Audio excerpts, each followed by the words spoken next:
So, good morning, everybody. This is Lawrence Kazan Cassini in muggy, hot, humid Florida today. And, if you think about it, we're already well into June. It's astounding how time flies. Even the last 3 months seemed like, quite a long time. In retrospect, it looks like 10 minutes. And we're already into where we should be now, back into the saddle and riding at full tilt. So, as usual, the talks on Friday that I like to focus on have to do with mindset, because I believe that mindset is practically, I don't know what percentage, but over 90%, because you could be very knowledgeable on anything. You could be very smart. You could be prepared and a lot of stuff, but if your mindset is not right, you won't be so impactful. So the first thing, as usual, I'd like to just say that the slaughterhouse of failure is not my destiny. I will persist until I succeed. It's my friend Og Mandino. So as usual, I have the 3 questions that I ask everybody to think about because I think they're important. And that is, who are you? How well do you know yourself? Why is that important? Because you've got to know, in the good and the bad and the ugly, how life goes, how you treat yourself, how you react to others, and what do you want? Those are 3 questions. So understanding how we feel and why, what makes us tick. These are what's important. So, why are some people timid, shy, outgoing, risk takers? Obviously personality traits, but what other influencers? What other influences do we have? Family, peers, cultural environment. So today I'm absolutely delighted to have Ryan Lucci, who's one of the really up and coming rock stars that is proving to be a phenomenon. So we've got Ryan Lucci, who is I'll let him tell you about what he does and so on, but I'm interested in who he is and what makes him tick and so on. So I have a few questions for him.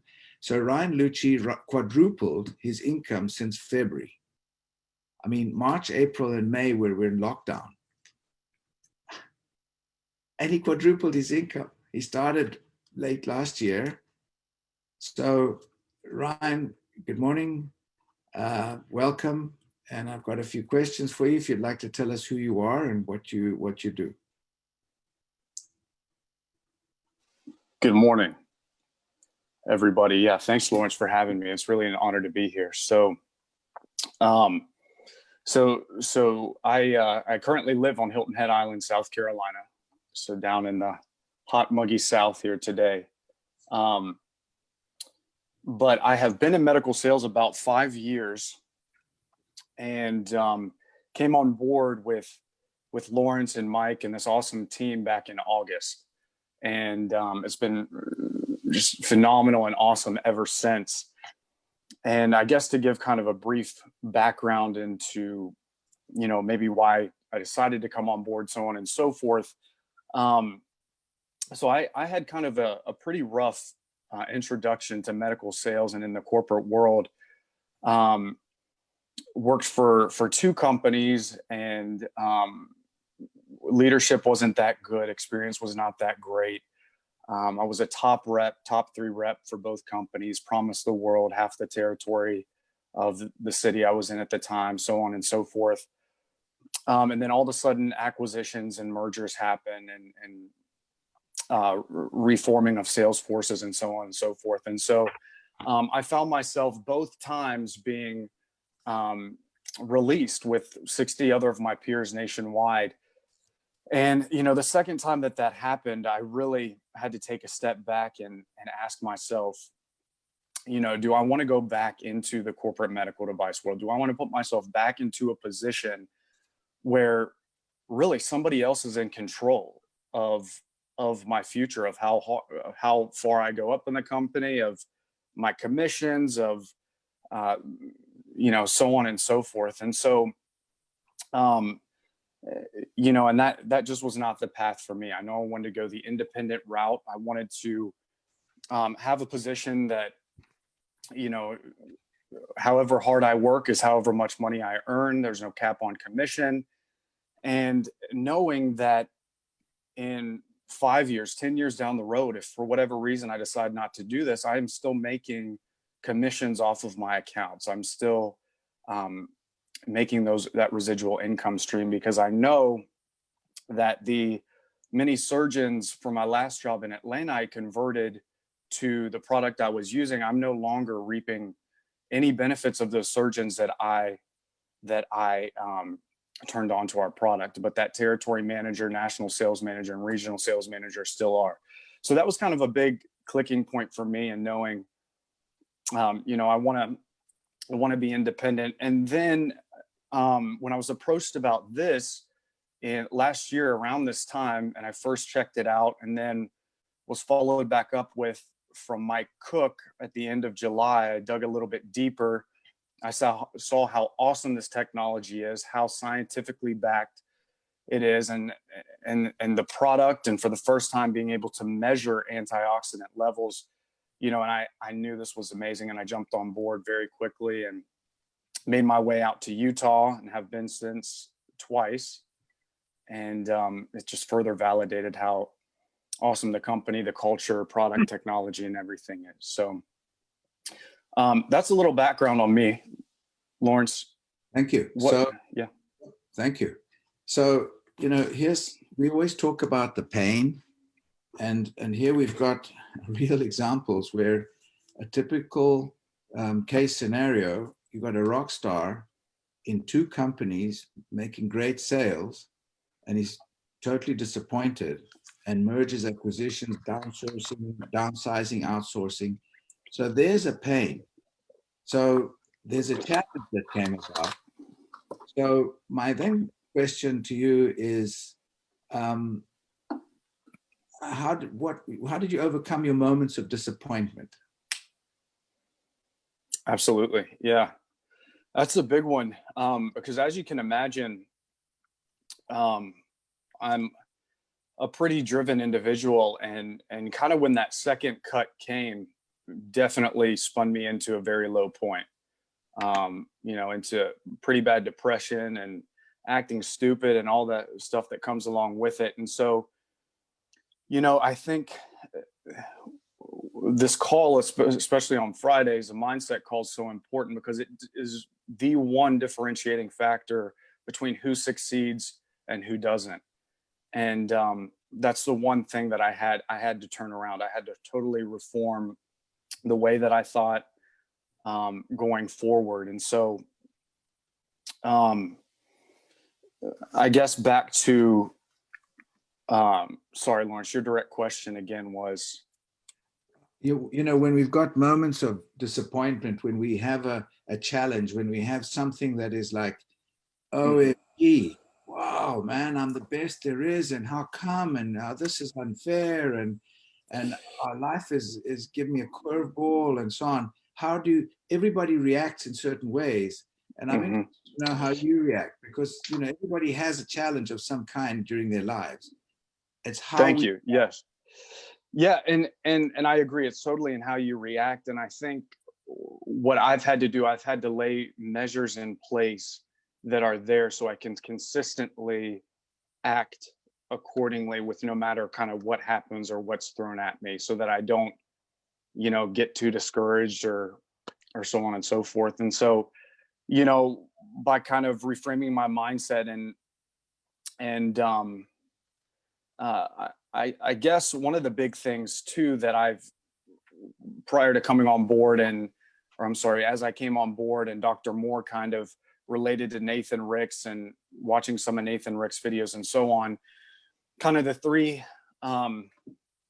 things that he always has in front of him, one being his monetary goal, and number two, cutting out all negativity in his life. And that's one thing that I had to do, and I knew I had to do. I had a lot of toxic bosses, And despite even them not being my bosses anymore, they were still in my head.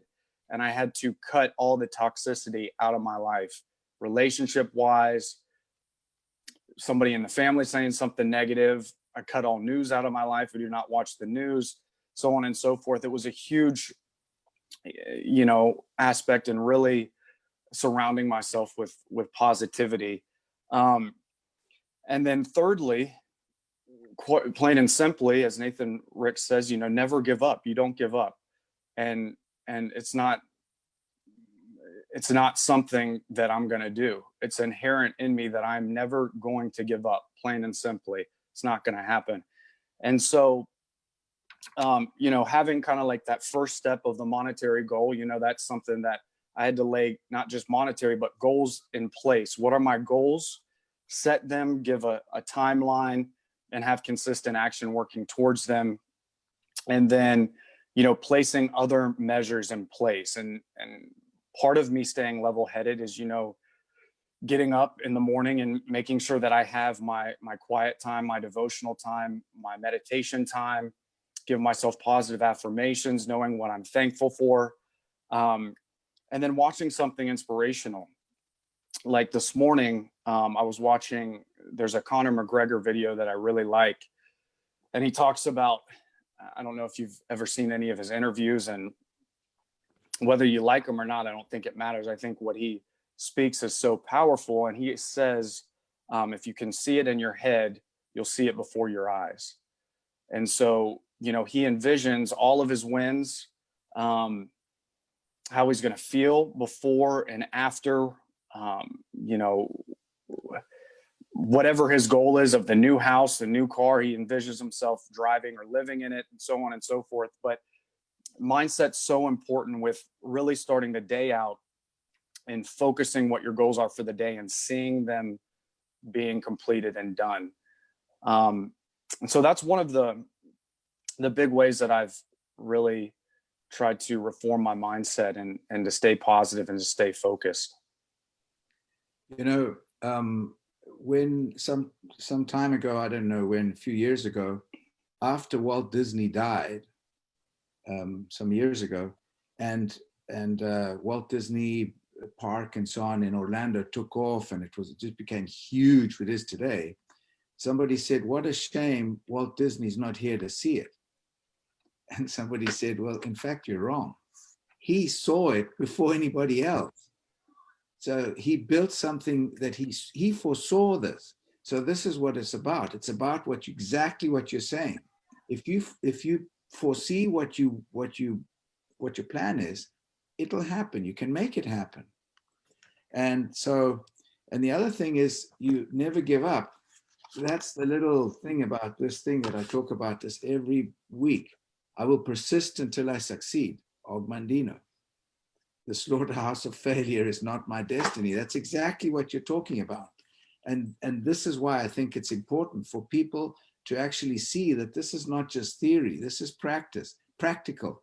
Somebody who believes something enough, somebody who really sticks to it and walks the talk. This is integrity. And this is what it's about. So I'm very, very impressed and proud and in admiration of you.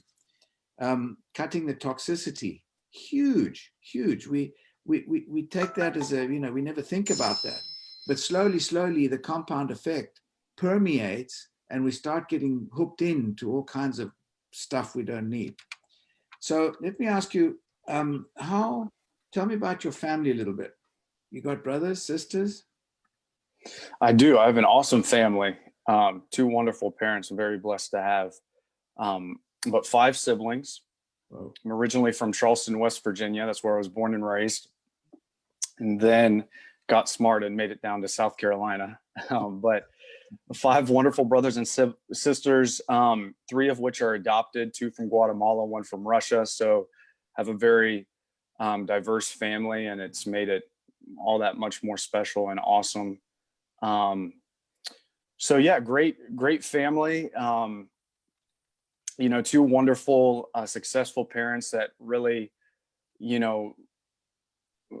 knew what it was to have nothing growing up and work to something, which is really pretty amazing. They could pass that along to their children as well. Um, but yeah, I'm a big family guy, and I love being here and living in the same city as my family and getting to see them often. So Did your mom or dad, or what do they do? yeah, so my dad is an investment consultant slash stockbroker, and he actually retired back a few months ago, and he's still doing kind of consulting work on the side for his company. And my mom, um, she owned a large temporary help agency and sold that back in the 90s. And since then has become kind of a motivational speaker. She's authored about 5 books. She does speaking engagements. And she currently, 2 years ago, I believe 2.5 years ago, she went back and she is now in seminary. So she is a seminary student online right now. Wow. Yeah. Yeah. And your brothers and sisters are older or younger than you? I have 2 older and 3 younger. How much influence did you have for your personality, for your drive, for your focus? Is that we're obviously born with a certain talent, but that develops, and it's something that we're often helped to develop. So where did your drive come from? Where did your focus come from? Great question. I think it is a culmination of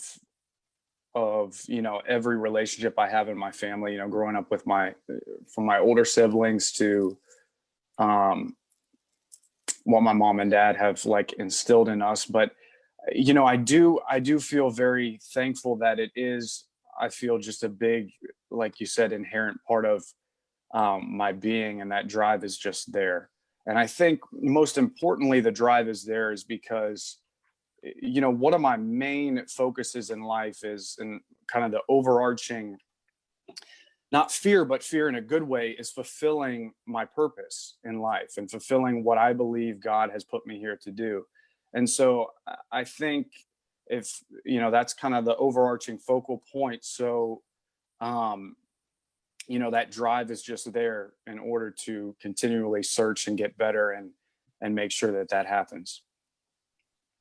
So just as a sideline, in what you're doing now with Pharmanex, on a scale of 1 to 10, how fulfilled do you feel in what you're doing? Is this something that that you're saying, well, how fulfilled are you? I am extremely fulfilled. And did you say on a scale of 1 to 10? Yeah. 10, extremely fulfilled, thankful, and even more so. Yes, I'm thankful for the success. I'm thankful that I'm getting quite a few of accounts and things like that. But even more so, I'm very thankful for the team and the environment that we have. As I mentioned, I came from 2 companies with very, very poor leadership, horrible managers, made life miserable. And the positivity here and the great leadership between Lawrence and Mike, Dan and Scott and other people on the team, it's really amazing to work with everyone. And I mean, that's fulfillment in itself. So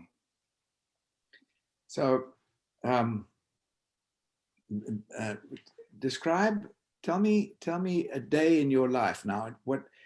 How do you start your day? You told us that, but do you spend time recruiting only, or both, or when do you follow up? How do you divide your time? Yeah, so I guess at first it's very different now, because when I first started, of course, it was recruiting really took up the most of my time. And now I focus probably a third on recruiting, I guess, if I'm looking at the typical day, and then I'm looking at my calendar right now, and then I have probably a third of the days for calls, and then the other third, or maybe about then, would be working with my team. whether that's having three-way calls with them, whether that's coaching them up or helping them to understand something better, whatever it might be. That's pretty much how my days are kind of broken up. Cool. This morning, I was looking at something, and I just want to mention this. I was reading How to Lead in Times of Crisis. It's a Harvard Business Review, How to Lead in Times of Crisis. And there's something that came about here that I think is interesting, just because of where we are at this time. And it says, after the layoff, survivors experienced a 41% decline in job satisfaction, a 36% decline in organizational commitment, and a 20% decline in job performance. That's after layoff, survivors.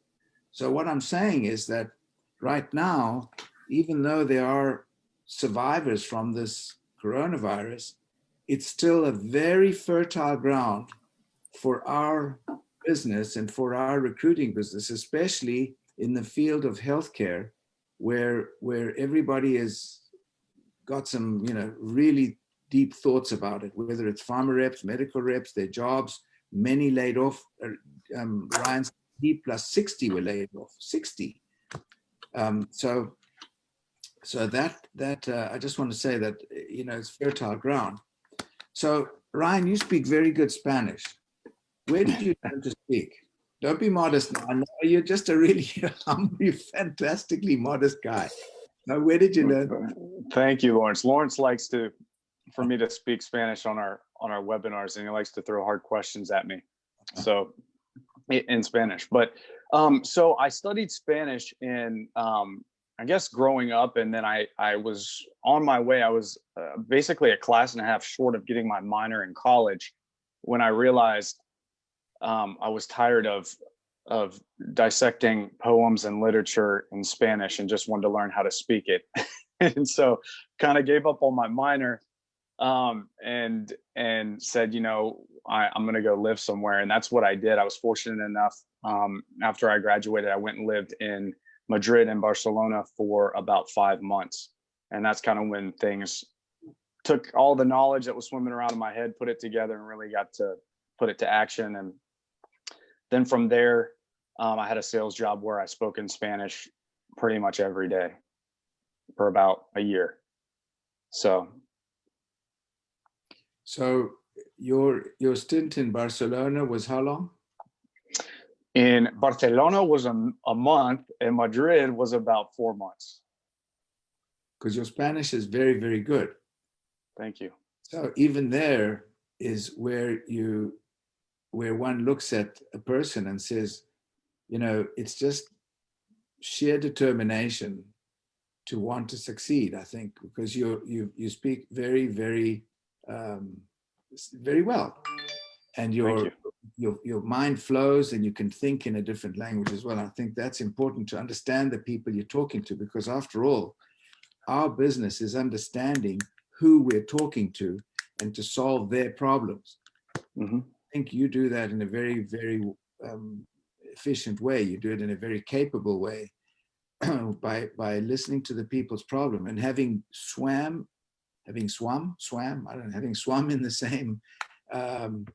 same problems as the other pharma reps and medical sales reps that you were with, and understanding their problems and having a mindset that is open, I think is part of your success. Would you say, yeah, would you agree with that? It's understanding how to solve their problems. 100%. 100%. And, to me, it's even more so with what we're working with here, because it's not the typical medical device sales where you're walking in and, it's a hip or a knee or another product that has 5 or 10 other competitors out there. So, you're really walking in and really being able to provide them with a solution and really being a consultant and having that sort of approach. And so I'm just seeing if there's somebody's just Mind Valley, Dan Burke said, great points for those of you looking into transform some things in your life. mindvalley.com. So, you know, here's where I think it's interesting, where we have these conversations, and we get other people who have been inspired and who are inspiring to help guide us as well. So mindvalley.com comes from Dan. Dan is one of the leaders in Mike Cook's team. He's a sideline to Ryan. But here's where leadership comes in. Mike Cook is an entrepreneur, and he recruited Ryan and Dan, by the way, through two people who have quit. The person who recruited Ryan quit, and the person who recruited Dan quit. Hello? Guess what? That is the worst thing you can do. The person that recruited me quit. So here's where you've got to look at this thing and understand that these conversations should be inspiring. We should learn from those, and we should, in my opinion,